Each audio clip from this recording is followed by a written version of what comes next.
बहुत समय पहले की बात है। एक चरवाहा था जिसके पास 10 भेड़ें थीं। वह रोज उन्हें चराने ले जाता और शाम को बाड़े में डाल देता।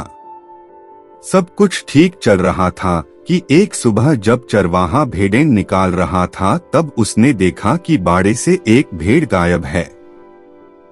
चरवाहा इधर उधर देखने लगा। बाड़ा कहीं से टूटा नहीं था और कंटीले तारों की वजह से इस बात की भी कोई संभावना न थी कि बाहर से कोई जंगली जानवर अंदर आया हो और भेड़ उठाकर ले गया हो।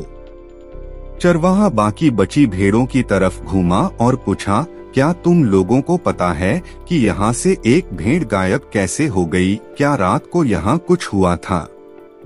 सभी भेड़ों ने नामे सर हिला दिया। उस दिन भेड़ों के चराने के बाद चरवाहे ने हमेशा की तरह भेड़ों को बाड़े में डाल दिया। अगली सुबह जब वो आया तो उसकी आंखें आश्चर्य से खुली रह गईं। आज भी एक भेड़ गायब थी और अब सिर्फ 8 भेड़ें ही बची थीं। इस बार भी चरवाहे को कुछ समझ नहीं आया कि भेड़ कहाँ गायब हो गई। बाकी बची भेड़ों से पूछने पर भी कुछ पता नहीं चला। ऐसा लगातार होने लगा और रोज रात में एक भेड़ गायब हो जाती। फिर एक दिन ऐसा आया कि बाड़े में बस 2 ही भेड़ें बची थीं। चरवाहा भी बिल्कुल निराश हो चुका था। मन ही मन वो इसे अपना दुर्भाग्य मान सब कुछ भगवान पर छोड़ दिया था। आज भी वो उन 2 भेड़ों के बाड़े में डालने के बाद मुड़ा। तभी पीछे से आवाज आई, रुको रुको, मुझे अकेला छोड़कर मत जाओ वरना ये भेड़िया आज रात मुझे भी मार डालेगा। चरवाहा फौरन पलटा और अपनी लाठी संभालते हुए बोला, भेड़िया कहाँ है भेड़िया? भेड़ इशारा करते हुए बोली, ये जो आपके सामने खड़ा है दरअसल भेड़ नहीं, भेड़ की खाल में भेड़िया है। जब पहली बार एक भेड़ गायब हुई थी तो मैं डर के मारे उस रात सोई नहीं थी।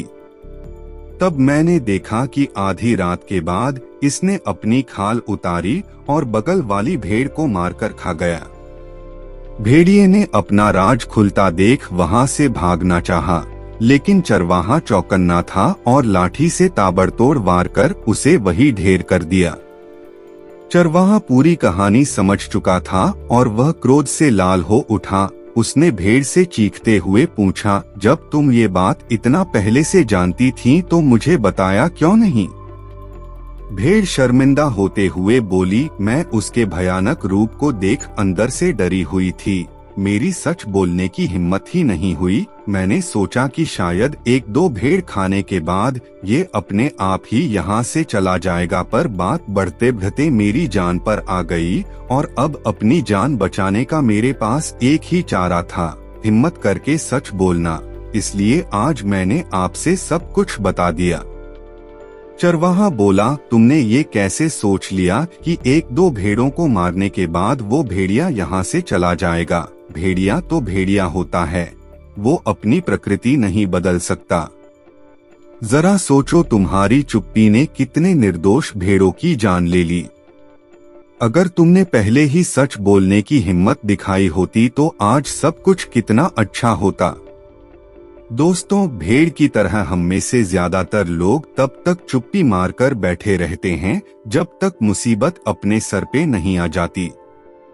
चलिए इस कहानी से प्रेरणा लेते हुए हम सही समय पर सच बोलने की हिम्मत दिखाएं और अन्याय के खिलाफ आवाज उठाएं।